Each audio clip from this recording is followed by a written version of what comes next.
Fala, meu povo, boa noite para vocês, hein? Lá vamos nós para analisar mais uma vitória do Arsenal sobre o Real Madrid, 2-1, e o empate entre Inter e Bayern de Munique, um jogo de tirar o fôlego. Eu sei que o midiático era o Real Madrid e Arsenal pelo Real Madrid, será que vai ter a remontada? Mas Inter e Bayern de Munique foi uma batalha mesmo, o Bayern cair de pé contra a Inter de Milão. Eu vou falar desses dois jogos aqui, trazendo algumas estatísticas, algum print screen para vocês verem alguma coisa taticamente como que as coisas foram. Mas antes eu quero dar um recado para vocês da Insider. A gente está no mês de abril e até o final do mês de abril vocês podem ter 30% de desconto nos produtos da Insider. E vocês sabem por quê? Porque é o mês de aniversário da Insider. Então, com o cupom que eu estou deixando aqui, Beckler, e mais os descontos que você tem lá na loja, se somar desconto mais desconto, vocês podem chegar a 30%. Vai com o link que está aqui na descrição do vídeo, que você já vai diretamente para o site da Insider com 30% de desconto. É uma marca conhecida, primeiro porque a roupa veste muito bem, é de muita qualidade, dura bastante, é conhecida pelo custo-benefício. Realmente, se você tem uma peça da Insider, se você tem várias peças da Insider, você não precisa de muito mais no seu guarda-roupa, porque elas vão durar, elas vão sempre vestir bem, você vai estar sempre seguro que você vai estar vestindo, que não vai estar amassado, que não vai estar velho, que não vai estar desbotado. Enfim, é sempre uma boa opção. E com 30% de desconto, é muito boa opção para vocês.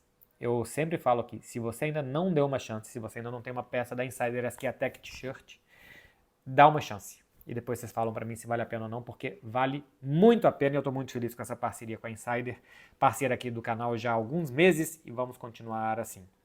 Meu povo, é o seguinte, eu vou começar com Real Madrid e Arsenal, embora o Inter e Bayern para mim tenha sido mais legal. A Inter vai ser adversária do Barcelona, então a partir de agora aqui um pouco mais de lupa na Inter, mas eu não quero ficar como um canal de... É porque eu sei que o meu público gosta muito do Barcelona, é muito torcedor do Barcelona, eu cubro o Barcelona no dia a dia, mas o canal aqui vai além disso, então também vai ter bastante sobre Arsenal e Paris Saint-Germain até o final da temporada. As semifinais da Liga dos Campeões começam daqui a 15 dias. Começando com o Real Madrid e Arsenal, tem algumas estatísticas que eu acho interessante. O Real Madrid finalizou 18 vezes, só 3 no alvo. 10 chutes do Real Madrid foram bloqueados. O que o Real Madrid finalizou, porque tinha que tentar fazer alguma coisa, e o Arsenal fechou a porta muito bem, foi uma grandeza. Das 3 finalizações do Real Madrid, uma do Brahim, que foi para cá, para cá, para lá, e finalizou no alvo, né? Uma do Vini de fora da área e o gol, que o Vinícius Júnior rouba muito bem a bola do Saliba. O Arsenal finalizou 11 vezes, 10 de dentro da grande área do Real Madrid. A finalização que foi de fora da área foi um chute muito perigoso, inclusive, do Odegaard, que o Courtois fez a defesa. O Arsenal conseguiu entrar muito bem na área do Real Madrid. Tanto que por mais que o Real Madrid tenha tido 66% de posse de bola contra 34% do Arsenal, eu acho que o Arsenal, alguns períodos do jogo, ele não se importava de não ter a bola. Mas em muitos períodos também acho que ele ficou muito retraído e deu um chutão para cima. Podia ter baixado um pouco mais a bola, ter tido um pouco mais de posses de bolas longas, porque quando fez isso foi bem. Se a gente olha entradas no último terço, vezes que o time jogou no último terço, que entrou por ali, o Arsenal teve mais que o Real Madrid, 45-43, apesar do Real Madrid ter ficado mais com a bola. Toques dentro da grande área, o Real Madrid teve mais, mas nem tanto. O Real Madrid tocou na bola dentro da área 34 vezes e o Arsenal 22 vezes dentro da área do Real Madrid, ou seja, o Real Madrid ficou muito mais com a bola, o Real Madrid tinha a obrigação de tentar pelo menos 3 gols, atacou pouco e mal. Não conseguiu entrar muito na área do Arsenal, não conseguiu finalizar com qualidade, não conseguiu fazer quase nada. E tem mais um número aqui que eu acho muito interessante, que são os duelos dos atacantes. O Vini Júnior teve 20 duelos no jogo. Ele ganhou 11, é um número ok. O Mbappé teve 5 duelos e o Rodrigo 6 duelos. Isso quer dizer, era bola no Vini e vamos ver o que acontece. Não fez muito mais do que isso o Real Madrid. Era bola no Vinícius e vamos ver o que acontece. Com o Timber marcando muito bem, com um muito bom jogo defensivo do Saka, com ajudas na marcação, o Vinícius muitas vezes foi bloqueado pela defesa, não conseguiu levar vantagem. Os números dele, ele acertou 1 de 4 dribles, conseguiu 2 de 11 cruzamentos, perdeu 26 das 63 bolas que tocou, 40% das bolas mais ou menos. Faz um gol de fé, logo depois que o Arsenal marcou, era normal baixar os braços e o Vinícius vai apertar na marcação, rouba a bola do Saliba num vacilo e faz o gol. Mas basicamente, gente, a única coisa que o Real Madrid fez no jogo foi entregar a bola para o Vinícius e ver se ele fazia alguma coisa. Porque Rodrigo, Mbappé, esses quando tocaram na bola, basicamente tentaram só dar continuidade no jogo, não encararam como o Vinícius encarou. O Vinícius foi o único a encarar o Arsenal.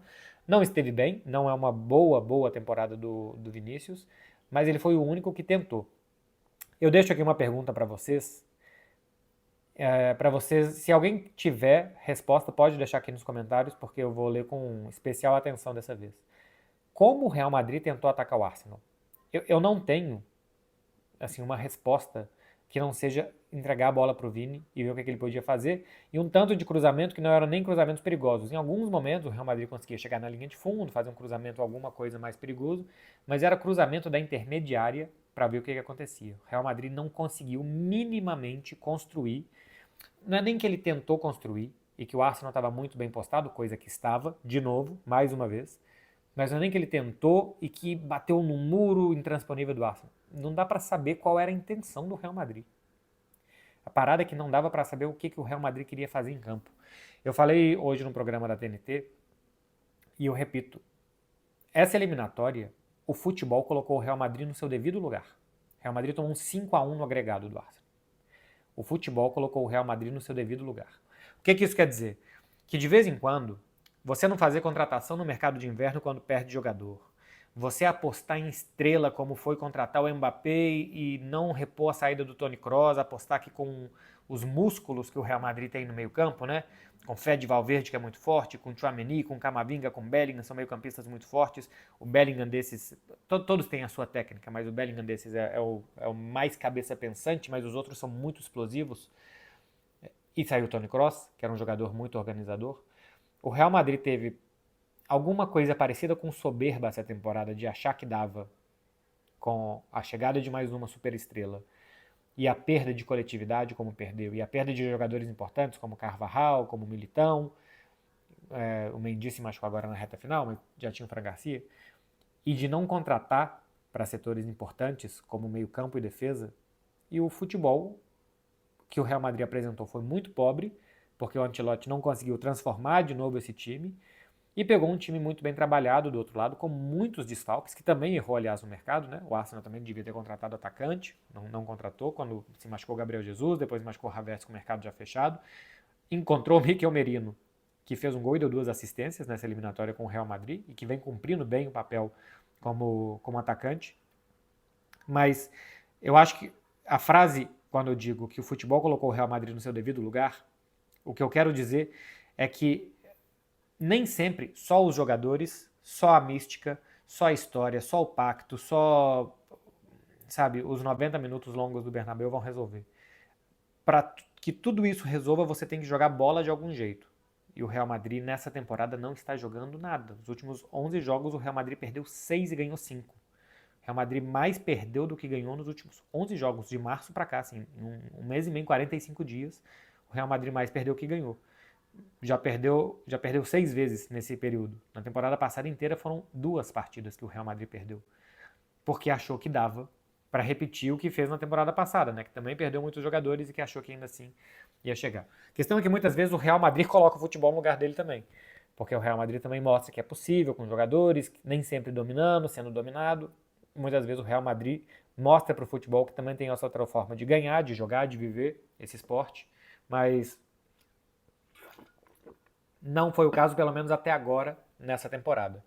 Está na final da Copa do Rei, pode ganhar do Barça, e o Campeonato Espanhol está vivo, tem uma desvantagem importante de 4 pontos, mas está vivo, faltando 7 rodadas. Parabéns ao Arsenal, eu sei que eu estou falando muito do Real Madrid, parabéns ao Arsenal, que é uma muito consciente equipe. O Arsenal sabe o que tem que fazer, nos momentos que tem que fazer. A entrega e a humildade defensiva de jogadores muito ofensivos como Odegaard, Saka, Martinelli chama a atenção. Jogador futeboleiro, né? Jogador bom de bola no pé. Hoje em dia tá na moda falar que tem bom pé, e eu também falo, né? Só os outros não. Esse tipo de jogador normalmente não gosta de correr para trás. O sacrifício do Arsenal é muito bom, tanto que é um time que tem média de menos de um gol por jogo, 0,84 tinha antes dessa partida na temporada. E que quando tem a bola também sabe trabalhar ela muito bem. O Arsenal sabe gastar a bola se for preciso, sabe correr atrás e não deixar o rival se for preciso. É um time muito físico, tem uma defesa muito potente fisicamente. e conseguiu não só segurar, mas se impor sobre o Real Madrid com muita autoridade nos 2 jogos. Eu repito, muito humildemente, errei redondamente quando disse que seria um trâmite para o Real Madrid. Eu achava que pelos jogadores do Real Madrid, pela hierarquia do Real Madrid, como o Arsenal tinha competido mal na Champions no ano passado, apesar de ter já um bom time, para mim o time do ano passado era melhor que desse ano, inclusive, que o Real Madrid conseguiria se impor por hierarquia sobre o Arsenal, não por futebol, mas por hierarquia sobre o Arsenal, e não conseguiu. Uma belíssima eliminatória do Declan Rice, não só pelos gols de falta, mas pelo que desarmou, pelo que competiu, portanto que ganhou de duelo. Muito boa eliminatória do Thomas também, do Saka, do Mikel Merino, do Timber, que foi muito bem, o tanto que o Timber não deixou que o Vinícius passasse foi muito bem, e apesar do erro grosseiro no gol do Real Madrid, mais uma espanada que deu, muito bom jogo do Saliba também. Enfim, o Lewis Kelly também, né? Um jogador de 18 anos, as arrancadas, como não perde a bola, como sai driblando, como sai das pressões. Que lateral esquerdo que achou o Arsenal também essa temporada. Tem muito boa pinta esse garoto, de que pode chegar muito longe. É um time dificílimo para o Paris Saint-Germain, que quer impor velocidade, que quer correr, que quer atacar, que numa dessas se perder bola, o Arsenal consegue contra-atacar muito bem. O Arsenal acho que é mais camaleônico que o Paris Saint-Germain de jogar sem e com a bola, embora a fase do PSG seja muito boa. Não vi o jogo contra o Aston Villa, né? Parece que foi muito ruim, mas é uma belíssima semifinal. Dessa vez eu não vou menosprezar o Arsenal, não. Embora o Paris Saint-Germain me chame muito a atenção nessa fé cega que eles têm com o Luiz Henrique nessa temporada, mas eu não vou menosprezar o Arsenal, não. Vai ser papo para mais para frente. Eu não digo que o Arsenal me impressionou e tal, porque eu conheço esse time, eu vejo o Arsenal jogar muitas e muitas vezes por muitas temporadas, é uma continuidade de trabalho, não é novidade dessa temporada. Simplesmente achava que, pelo que eles tinham competido na Champions com o Bayern e com o Porto na temporada passada, que o Real Madrid ia se impor por hierarquia, e não foi o que aconteceu. O Arsenal se impôs por futebol, por bola. Só isso. Eu vou falar das 2 ações polêmicas do jogo para finalizar e passar para outra partida. Os pênaltis. O pênalti do Asensio, para mim, quase não é. Quase não é. Eu acho que esses pênaltis de puxão dentro da área, de agarrão, tem que ver a intensidade, o tanto que impede o outro jogador de minimamente disputar a bola, mesmo que não fosse para ele. A gente tem alguns exemplos assim no futebol espanhol essa temporada, né? O Rüdiger contra o Getafe, que é derrubado, é marcado pênalti. Tem o Condé contra o Getafe, também do Barcelona, que não é marcado pênalti. No jogo do Barcelona com o Raio Vallecano, tem 2 pênaltis assim. Um marcado para o Barcelona, que deu a vitória, e um não marcado do Paco Barsi, que para mim foi pouco, foi insuficiente. Mas sempre vai numa régua que o árbitro tem que decidir se é suficiente ou não. O do Asensio, eu acho que ele dá muitos motivos. É muito marcável o pênalti do Asensio, porque segura, só larga, ele perde a marca e aí ele tenta incomodar o máximo possível. Eu acho que o papel do zagueiro é incomodar o máximo possível, é tentar ir no limite. Ali eu acho que ele não precisava, mas não dá para saber se a bola vai viajar até o marcador dele ou não, mas o Courtois estava na jogada. Eu acho que ele erra de ter passado do ponto, ele passa do ponto do tanto que ele segura, a ponto de... É um pênalti marcável. Eu tenho dúvidas, tá? Eu não estou em cima do muro, não. Eu tenho dúvidas. Dá para marcar. Se o árbitro interpretar que aquilo ali é o suficiente, dá para marcar. O do Declan Rice no Mbappé, para mim, é bastante insuficiente. Tem uma questão de intensidade. O tanto que o Declan Rice segura o Mbappé e o tanto que o Asensio segura. Eu não sei com quem que o Asensio estava emparelhado na jogada agora. Acho que era o Mikel Merino. O tanto que um e o outro segura, para mim, um pode ser marcado e o outro não. Mas acho que a decisão do campo deveria prevalecer, porque o árbitro viu, e aparentemente não foi marcado impedimento, né? Eu entendo que não foi marcado impedimento, porque a bola foi recolocada em jogo com bola ao chão para o Davi Raya. Se fosse impedimento, tinha que parar, levanta, 2 toques e o Arsenal sairia jogando. Impedimento seria um absurdo marcar, porque o Rodrigo nem faz menção de participar da jogada. Ele é um fantasma na jogada ali, que estava no impedimento passivo. Eu acho que o VAR não deveria ter intervido, porque o árbitro viu no campo. Mas para mim não é pênalti. Então para mim acabou acertando o VAR de chamar e tal. Simplesmente é uma questão técnica de uso do VAR que eu estou falando aqui. Mas eu acho que não é pênalti, não é suficiente o que faz o Declan Rice, até por como cai o Mbappé. Dá para ver que o Mbappé não cai fruto de um agarrão, ele se joga mais ou menos ali quando vê que não vai alcançar a bola. O árbitro, acho que depois de ter marcado um pênalti por agarrão, ele fica condicionado a, se tiver um agarrão do outro lado, tentar ser o mais justo que ele conseguir. E acho que aí ele acabou errando e marcando pênalti, salvo pelo VAR, com esse ponto que eu faço aqui. Vou passar para Inter e Bayern de Munique. Foi uma belíssima batalha, tá? Uma belíssima batalha. O Bayern de Munique tem muitos momentos irregulares na temporada e eu acho que faltou ao Bayern essa temporada imposição de jogo. Ele conseguiu se impor. O Bayern de Munique tem muitos bons jogadores e em muitos jogos ele não conseguiu se impor. Aston Villa, Barcelona, contra o Feyenoord, contra o Celtic. O Bayern de Munique fez um péssimo jogo de volta, fez um jogo razoável de ida, fez um péssimo jogo de volta. Acho que foi bem nos dois jogos contra o Leverkusen, um confronto doméstico, com a hierarquia que tem o Bayern de Munique em Liga dos Campeões. Era mais ou menos esperável que isso poderia acontecer. Contra a Inter de Milão, no jogo de ida, cometeu muitos erros defensivos, que a Inter penalizou. E no jogo de volta, a postura do Bayern eu gostei muito. A valentia de marcar a Inter lá em cima, de sufocar o tempo inteiro a Inter de Milão, o volume de jogo que fez o Bayern de Munique. Eu vou colocar na tela para vocês verem por onde a bola ficou. A bola ficou 43% perto do gol da Inter de Milão, 37% na intermediária e só 20% perto do gol do Bayern de Munique. A Inter realmente foi muito pressionada lá atrás. E não é que a Inter, que sabe jogar muito bem na defesa, tem a melhor defesa dos grandes da Europa essa temporada, não é que ela estava confortável vendo o Bayern ter só um domínio territorial, não. A Inter era tirando água do barco o tempo inteiro, porque o Bayern de Munique chegava com muito perigo, com muita gente enchendo a área, pressionando bem a saída, obrigando a Inter a chutão e ganhando os duelos para continuar atacando. Foi muito bem. Zonas de ação de cada um. Olha como o Bayern atacou muito mais pelo lado direito. Quanto mais azul escuro tiver, mais o Bayern de Munique esteve por ali. Então é muito o lado direito, quase sempre pelo lado direito. Construía com o Olise, que é a grande referência nesse momento de criação do time por ali, com o Kimmich, que dava uma mão, e com o Laimer pela direita, pelo lado esquerdo bastante menos, né? O Stanisic, um jogador muito mais defensivo, não tinha tanto apoio. O Sané também tende aí para o meio para organizar mais, junto com o Thomas Müller e o Harry Kane. Mas assim, quase nada na defesa e muito na intermediária e do lado direito de ataque. E a Inter de Milão quase toda num quadrado perto da sua área do lado esquerdo, porque como o Bayern atacava por ali, as jogadas normalmente acabavam por ali, a Inter recuperava e não conseguia sair. Quase nada da Inter no campo de ataque, muito pouco mesmo, os ataques também muito mais pelo lado esquerdo, tentando explorar o Di Marco nos ataques da Inter. Ótimo jogo do Lautaro Martinez, é realmente um touro, é um muito bom apelido pro Lautaro. Como que ele não é alto, mas como que ele usa muito bem, né? Assim, o tronco e o trem inferior, né? Assim, as pernas muito fortes para abrir a asa e para ganhar duelo e para não perder a bola e para dar continuidade nas jogadas, e a técnica que ele tem e a visão de jogo para dar muita continuidade nas jogadas.